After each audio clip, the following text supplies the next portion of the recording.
Ladies and gentlemen, boys and girls, it's Diego with my beautiful wife, Karina from Venezuela. And Karina's waiting for her green card to get adjudicated. And most of you guys and ladies who are following this channel know all about Karina and I on our K1 visa adventure from Bogota, Colombia to the United States. Karina's adventure from Venezuela to Colombia to the United States. You know all about it. And we've made over 900 videos for you on how to process a green card, on how to process a K1 visa application, on how to process a spousal visa, on how to go through the Border Patrol checkpoint when you arrive in America. I've made videos on how to do just about everything there is to do for a K1 visa, so you don't have to pay an immigration attorney thousands and thousands of dollars to do it. We made the videos for you for free, okay? Now, I don't work for USCIS, I don't work for the State Department, I don't work for the US government, I don't work for any immigration attorney company, I'm not an immigration attorney, and I don't give you any legal advice. But what I give you is 9 years of experience, in my 9 years of experience in successfully completing K1 visas and green cards in particular. Now, this is a motivational video for you guys, so you stay on track and stay motivated and stay calm and stay patient. So come on along. Can I ask you another question? It's only going to take a minute. If you're new to the channel and you're not familiar with the channel, like I said, I've made over 900 videos on how to process a K1 visa and a green card application, so you don't have to pay anybody to do it.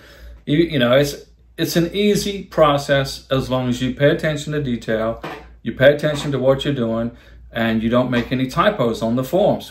When you apply for a K1 visa, you're going to fill out Form I-129F. When you apply for the green card, you're going to fill out Form 485, USCIS Form 485. There's a charge for just about everything in the green card and K1 visa process. There is no charge for the DS-160, which is a Department of State form which you fill out when you basically register your K1 visa interview at the embassy or consulate in whatever country it is you live in, okay? So you fill out first, your sponsor has to be an American citizen, mandatory, must be a US citizen. Your sponsor in America fills out the K1 visa application, the I-129F. He should have met you, or he should have met you in person at least once in the 2 years prior to him or her filing for the visa, at least once. My recommendation is that you guys should have met each other at least twice and spent at least 6 months together in those 2 visits, okay? Karina and I, we dated for over 2.5 years, and we got married after 3 years. I had a stack of evidence like this for Karina's K1 visa and green card application. Make sure you know your beneficiary, and Mr. Beneficiary, make sure you know your sponsor. Make sure you know everything about him or her. Before you mail your K1 visa package to the lockbox in Louisville, Texas, Mr. Sponsor, Miss Sponsor, make sure you have gone over the I-129F form with a fine-tooth comb. Make sure you haven't got any errors in your date of birth, in your name, in any passport numbers, in any legal documents, okay? You got to make sure your I-129F is 100% error-free, okay? Number one. Number two, don't be in a rush to submit your K1 visa package. If you just met somebody and you met each other once and you spend a week together, is that enough time to know that person? Yeah, probably not, okay? Before you submit your K1 visa package, in my opinion, you should have met each other at least twice. You should have spent at least 3, 4, 5, 6 months together, you know, at a minimum. Have at least 40 or 50 photographs together with friends and family. Immigration couldn't care less about selfies. They're not interested in selfies. They want to see pictures with friends and family, okay? That's what they want to see. And on the pictures, you're going to identify the names of the people in the pictures, the date the picture was taken, and the location, okay? When you submit your K1 visa application, if you have been divorced in the past, you will include a certified copy of your divorce decree, or if you're a widow, the death certificate of your spouse. If you had an annulment, that also needs to be in the K1 visa application. A certified copy, okay? Not a copy you print off the internet that the courthouse sent you. Go to the courthouse, face to face and say, I need a certified copy of my divorce decree. You pay for it, they will print it, the clerk of the court will stamp it and sign it. That's what you need for the green card application, for the visa interview, for the 10-year green card, and for U.S. citizenship in the future. Oh, listen, one more thing. It'll just take a second. When you submit your K-1 visa application, make sure you've got a blown-up color copy of your U.S. passport, Mr. Sponsor, and your naturalization certificate if you're a naturalized American. Okay, you got to prove U.S. citizenship. Make sure you got a blown-up color copy, color of your beneficiary's passport and any of his or her children for K-2s. You take a picture of their passport, you blow it up nice and big in color so immigration can read it. That goes in your K-1 visa application. All right? Lots of evidence of trips and boarding passes and hotel receipts and dinner dates. A letter of intent to get married written by you, Mr. Sponsor, and you, Miss Beneficiary, or vice versa. Okay? You must include a letter of intent to get married, 2, one from the sponsor and one from the beneficiary. If your beneficiary doesn't speak, read, or write English, he or she will write her letter of intent to get married or his letter in his or her language of her country or his country, and then you, Mr. Sponsor, will translate it into English. I used a company called thespanishgroup.org in California. They're a great company. They don't pay me to say that, but that's who we recommend. When you submit your K-1 visa application, include at least 6, 8, 9, 10, 12 months worth of chats in Yahoo Messenger, WhatsApp, emails, communication. Immigration want to see communication. When I submitted Karina's K-1 visa application to Louisville, Texas, I had 1,000 pages of chats over the year plus we were dating each other. I would just chat with Karina on WhatsApp or Yahoo, primarily WhatsApp. Then I would print the chat, I'd screenshot it and print it. And then at the end of the day or at the end of the week or whatever, and I had at least 1,000 pages. I had one binder full of chats, okay, printed, broken down by month, January, February, March, April, May, June, July, etc. 1 year. And I didn't get any of the documents translated into English because we were talking in Spanish back and forth. I didn't translate them into English because the U.S. Embassy in Bogota, Colombia, they don't need it translated, okay? Whatever embassy it is you're working towards, they may require translated chat logs, but we didn't translate ours. So I had 1,000 pages, over a year's worth of chat logs. That went in a separate binder in the K-1 visa application. I made a cover sheet identifying everything that was in the K-1 visa package, and I addressed it to USCIS, Louisville, Texas, in a cover sheet, okay? You got to identify what you are including in your K-1 visa package to make it easier for immigration to adjudicate your case, okay?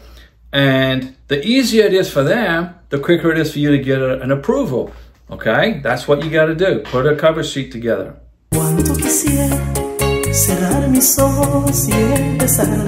In your letter of intent to get married, you're going to include the following statements. Number 1, you're going to say, I am a U.S. citizen. Karina said, I am a citizen of Venezuela who is a legal resident of Colombia. Number 2, you're going to say you are both legally free and able to marry each other. And you got to prove that with divorce decrees, annulments, death certificates, etc. And number 3, you got to state you promise, I said I promise to marry Karina within 90 days of her arriving in the United States of America. In Karina's letter of intent to get married, she wrote in Spanish, I promise to marry Diego within 90 days of my arrival in the United States of America. Okay? Karina and I flew from Bogota, Colombia to Miami on January 3rd, 2024. We got married on January 14th, 2024 on Navarre Beach, which is down the road here. We're in the Panhandle of Florida. And then once we got married, we got the marriage certificate, we got all the pictures of our wedding, and we started the process for the green card, which is another, I'm going to explain that in this video so you got the big picture of everything from A to Z. Oh, one thing I almost forgot. So you put together a fantastic K-1 visa application. Letters of intent to get married, birth certificates of your beneficiary and any K-2 children, translated into English, your passport biographic page, You don't have to make a picture, you don't have to copy your entire passport, just the biographic page with the signature and the date of expiration. Your beneficiary's passport biographic page, signature, date of expiration, nice and big in color. You need to include chats, photos of your dates together, boarding passes of your trips to see each other, hotel receipts, dinner dates. Go on dinner dates. Go take a month vacation, Mr. Sponsor, Miss Sponsor. Go spend a month with your beneficiary and go on a dinner date every day to a different place. Keep the receipts and include them in your K-1 visa application. When you fill out your I-129F, they're going to ask you in the form, have you met each other face to face within the past 2 years? You're going to write in there a little blurb in the little tiny box. I wrote that I went to visit Karina for 5 weeks on vacation. Then I returned back to Colombia and I spent 5 months with Karina in Bogota. And that basically showed immigration that we met each other face to face within the 2 years before I filed for the K-1. Okay? It's very important that you don't make any mistakes on the I-129F. Even if you make let's suppose you make a date of birth mistake and it makes it through USCIS and then goes to the National Visa Center. The National Visa Center is going to catch it. And then they're going to send it back to USCIS and say, hey, you messed up the date of birth. You got to fix it. So the number one rule in applying for your K-1 visa application is don't make any mistakes on the I-129F. Great Scott! Great Scott! Great Scott!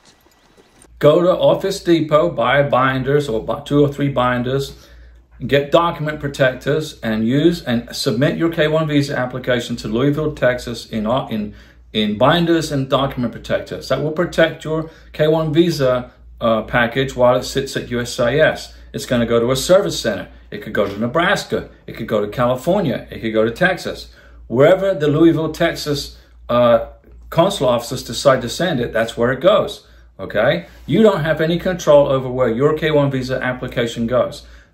Immigration in Louisville, Texas makes that decision, not you. Okay? You got to be a U.S. citizen to qualify. You got to meet minimum income requirements. You got to be able to support your beneficiary when she gets to America or he gets to America. Make sure your income is way above the minimum federal income requirements. Okay? Make sure you qualify financially. Make sure you got all your certified divorce decrees, all your legal documents in order. Make sure you got lots of pictures together with family and friends. And then when you mail in your K-1 visa application, you're going to wait for the NOA-1 letter, which is a Notice of Action 1. NOA-1 stands for Notice of Action. The NOA-1 letter is going to say, okay, you paid the right fee, you filled out the check properly, you paid the right amount of money for the K-1 visa, you didn't mess up the check, you got to fill out the check to U.S. Department of Homeland Security. You didn't mess up the I-129F, everything was included, and then USCIS in Louisville, Texas sent your package off to a service center. That's when you get the NOA-1 letter, okay? You should get it in about a week after you mail your K-1 visa package off.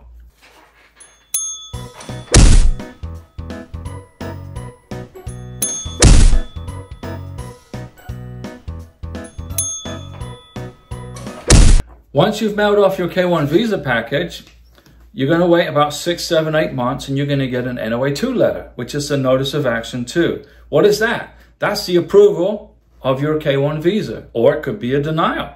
If you didn't put together your paperwork properly, and if you don't qualify for the benefit, you're going to get a denial.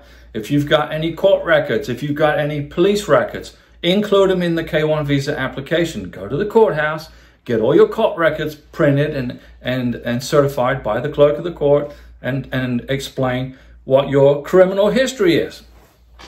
Be upfront with immigration because they're going to find out.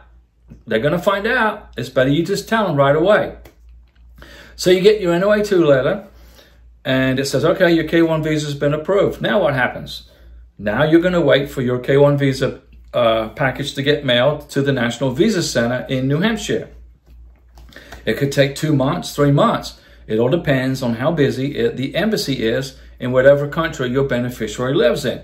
Karina was in Bogota, Colombia, and it took about, I think it was like close to 3 months before the National Visa Center sent me the welcome letter, which is the K-1 FDP welcome letter. When you get that welcome letter from the embassy, whatever country it is, you got to print it and send a copy to your beneficiary, because you're going to need that to schedule the medical exam.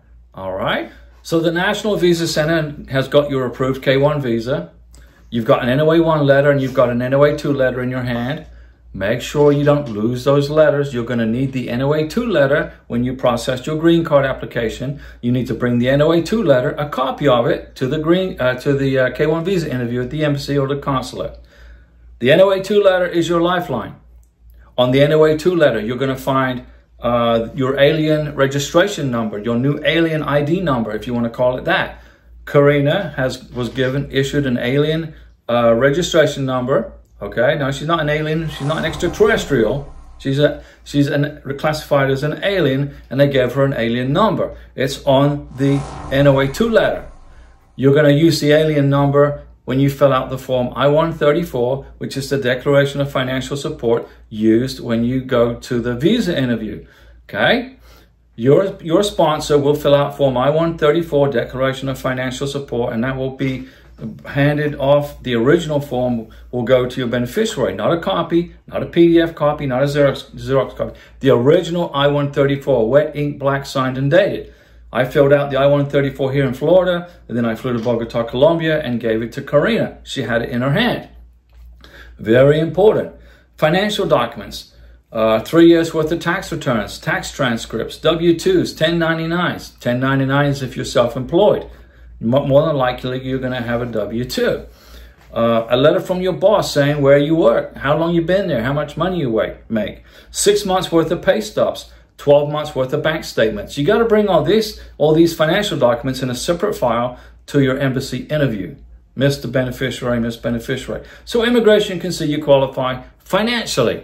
Mr. Sponsor, Miss Sponsor, Miss Beneficiary, Mr. Beneficiary. Once you get your NOA-2 letter and it goes to the National Visa Center, then the National Visa Center will then ship your K1 visa package to the embassy. You're going to get what's known as an in-transit status, which means it's in a DHL plane flying to the embassy in whatever country. Mumbai, India, Manila, Philippines, Bogota, Colombia, Peru, Argentina, Chile, wherever.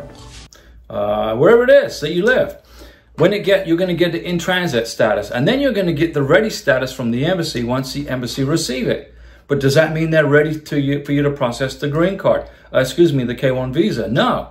It just means they're ready, that they got your stuff. When you get the ready status, send an email to the embassy or the consulate and check in. Put your NOA-2 letter receipt number in the subject line of the email and say, hey, this is so-and-so, I'm just checking in, I got ready status, this is my beneficiary, this is my full name, my date of birth, my passport number, and my NOA-2 receipt number. Send that to the embassy or the consular office. The embassy will then respond back to you within a couple of days or a week, let's say, and say, okay, we got your K1 visa application, but we're not ready to process it yet. Wait a couple more weeks. After a few weeks has passed, you're going to get a K1 FTP email from the embassy saying we're ready to start the process. When you get that email, there's going to be a link in there to all the places that you can click on to pay the visa fee, schedule the visa interview, schedule the biometrics, etc., etc. Now be patient, because some embassies are busy. It may take you a month or 2 months or 3 months to schedule a visa interview because the embassy is busy, okay? Just keep looking every day, once or twice a day, but don't look any more than that. Once you schedule the visa interview and schedule your biometrics in your home country, okay, then you pay the visa fee. Also, it's $265 as of May 2024. That could change in the future. So you pay the visa fee, use your credit card if you want. But some embassies require you pay in cash to the embassy or to a bank that the embassy deals with. Depends on the embassy, okay? I paid for Karina's K1 visa interview consular processing via credit card. Now, I scheduled the visa interview, the biometrics, and then I flew to Colombia and stayed in Colombia with Karina for another 3 months while we finished up this process. Karina went to the scary visa interview, passed the visa interview. She had a medical exam done by a doctor, a civil surgeon, authorized by the State Department in Colombia to give medical exams for K1 visas. You got to have a medical exam before you can get your K1 visa adjudicated and approved. You got to have vaccinations for your green card. Do you have to have every single vaccination to get the K1 visa? No, but you must have every single vaccination to get the green card. So you schedule the visa interview, the biometrics. Karina and I, we went to her biometrics together in Bogota. Then Karina went to the visa interview. I was allowed to go and attend it, but I didn't because I wasn't doing too well. I was feeling pretty sick that day. But Karina went to her K1 visa interview, Bogota, got her visa approved. She had to get an Interpol police certificate. No big deal. She got it. And then she hand carried her medical exam in her hand. She took the medical exam to the visa interview. And then it took about a week or 5 days, and she got her K1 visa in her passport.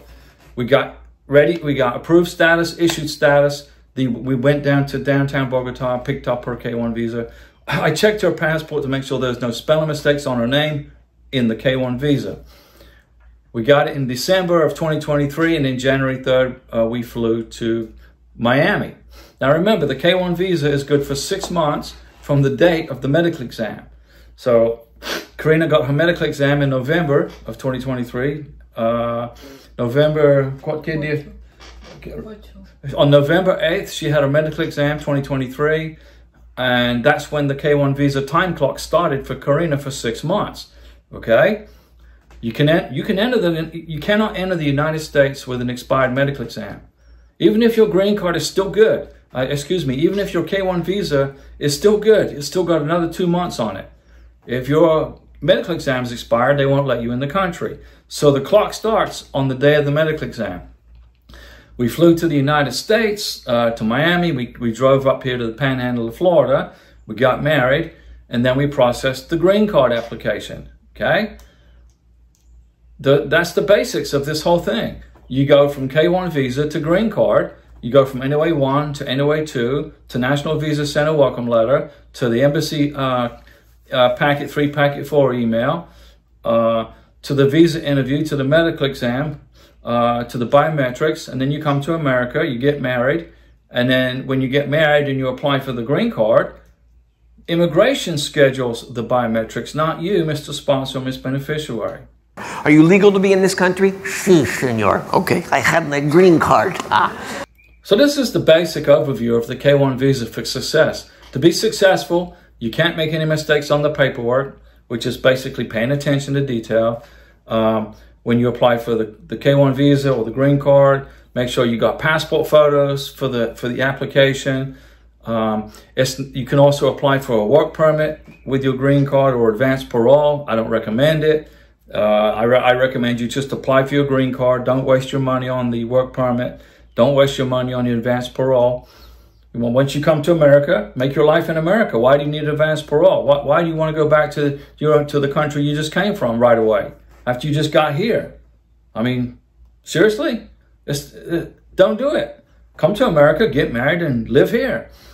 And then focus on your 2-year green card, then focus on getting your 10-year green card, and then focus on becoming a U.S. citizen. I've made over 900 videos on how to do this process. If you're not sure how to do something in the K1 visa process, type in Diego Ross and whatever it is you're trying to find a video about, and you will find the video. Whether it's how to get an I-94, which is the Border Patrol entry documentation, whether you're trying to figure out how to file a green card application, K1 visa, you're trying to figure out what kind of passport photos you need, etc., etc., etc. I have made over 900 videos on how to do this, okay? If you don't know how to do something, just Google Diego Ross and whatever it is you're trying to do. Or if you want, send me a message in YouTube with your questions. Where do I mail my green card application to? Where do I mail the K1 visa application to? How much does it cost? Etc., etc. Just send me a message in YouTube and I'll answer your questions for free. It doesn't cost you a penny, okay? Don't waste your money on an immigration attorney. It's $1,000, $2,000, $3,000, $4,000. Don't spend the money. When you apply for your K1 and your green card application, look through the videos, look through this channel, and you will find the answers to all your questions. I'm sorry to bother you, ma'am. I just wanted to ask you one more question. What is it? Thanks for watching the videos, and we appreciate you. Like I said, I don't give you any legal advice. I'm not an immigration attorney. And if you have any questions whatsoever on how to process a K-1 visa or a green card, I know the answer, and I'll give you the answer for free. I want to thank our Super Chat Superstars of 2024. Thank you for all the support for This Is Your Channel. We appreciate the Super Chats and the Super Stickers. We really do. Karina likes going to Hardee's for her big breakfast, and and our Mountain Dew. So everybody gets a Mountain Dew salute, our Super Chat and Super Sticker Superstars Mountain Dew salute.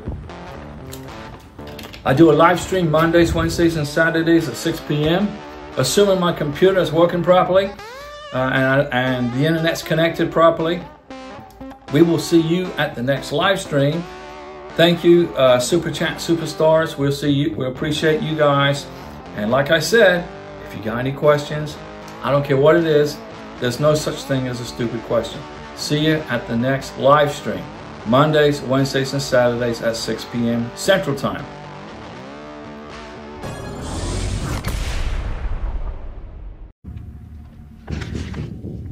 I'll be back.